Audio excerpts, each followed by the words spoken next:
Hello students, in this session we are going to study the deflection equation for hogging bending moment.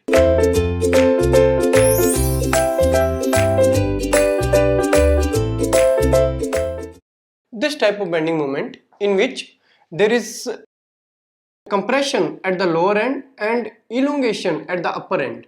You can see here there is compression at the lower end and elongation at the upper end, right? So this type of bending moment, right? So where in which type of beam we obtained this hogging bending moment, that is in cantilever beam. So let us make a cantilever beam and analyze the case. Suppose this is a cantilever beam. This is a cantilever beam, suppose, and the deflection is here. Suppose this is the load applied, and due to this load there is a deformation in this beam like this. So this is the deformation in this beam, right? And we have to obtain the deflection equation for this type of beam, right? So similarly, as we done in sagging bending moment case, let us do a case of hogging bending moment, and let us take 2 points on the deflection curve, say this and this, and the deflection curve is has center here, suppose here. So this is the line which is meeting with the center like this. Suppose this is our O point center, right? And this angle is suppose d theta. D theta is this angle. On x-axis, this is our x-axis. This is our x-axis. This x-axis. On x-axis, what is the angle made by this? Suppose this angle is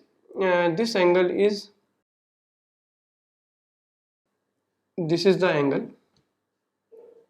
Suppose this angle is theta, and when we move from A to B, suppose the angle that we are taking tangent here, take the tangent here.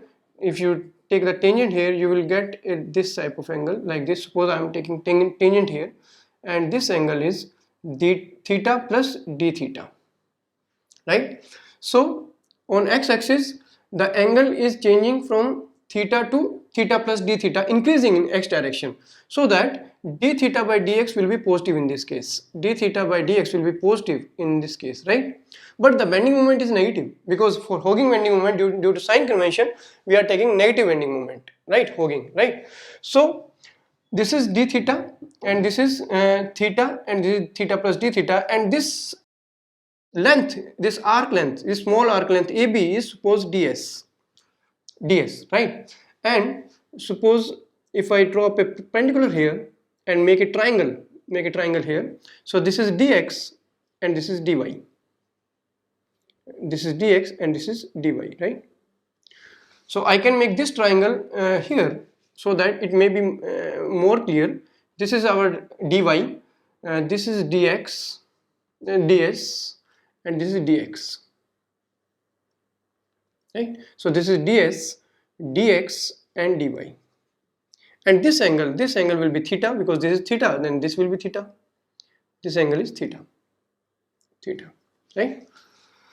So this is the case, this is the diagram of this cantilever beam, which is containing the hogging bending moment, right?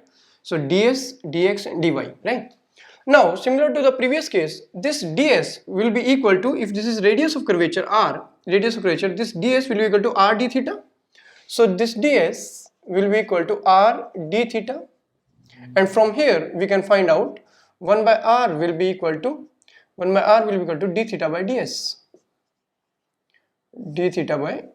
right? So 1 by r will be equal to d theta by ds, right? Now if we divide both sides, both numerator and denominator by dx, what we are getting? So dividing numerator and denominator by dx on right side, right? On right hand side, what we are getting is 1 by r will be equal to d theta by dx and ds by dx. And we already know that ds by dx, here ds by dx, what is ds by dx? That is hypotenuse upon base. So ds by dx will be equal to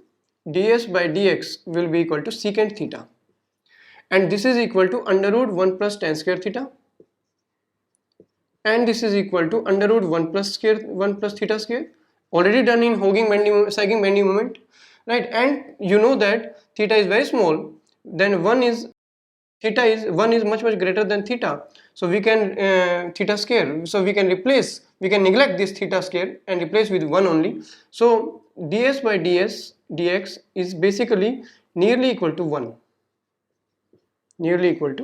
so that this ds and dx are nearly equal, right?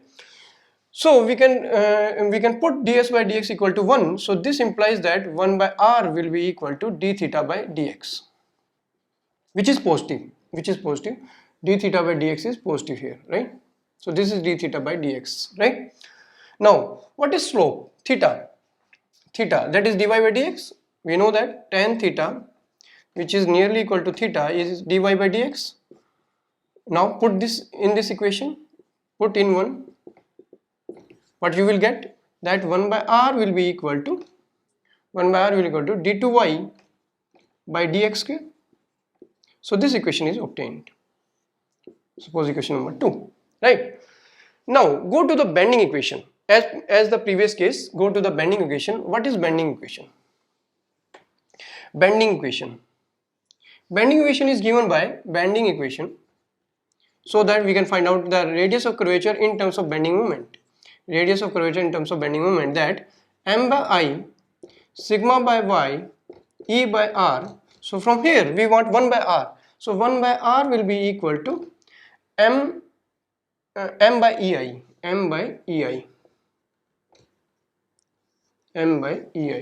right? So put here m by ei, so we can write m by ei equal to d2y by dx square, right? But for Hawking bending moment, the bending moment is taken as negative according to sign convention. So from our side we are putting here minus sign, so that minus bending moment and this minus will become plus, right? So we have put the bending moment is negative because m is negative in this case. So finally we will get the deflection equation as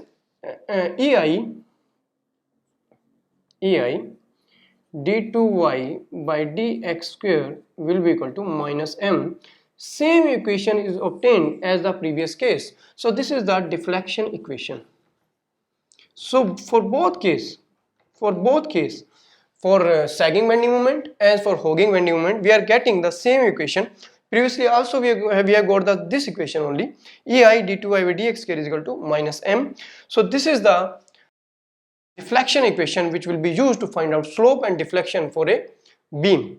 So remember this equation, this is very important equation.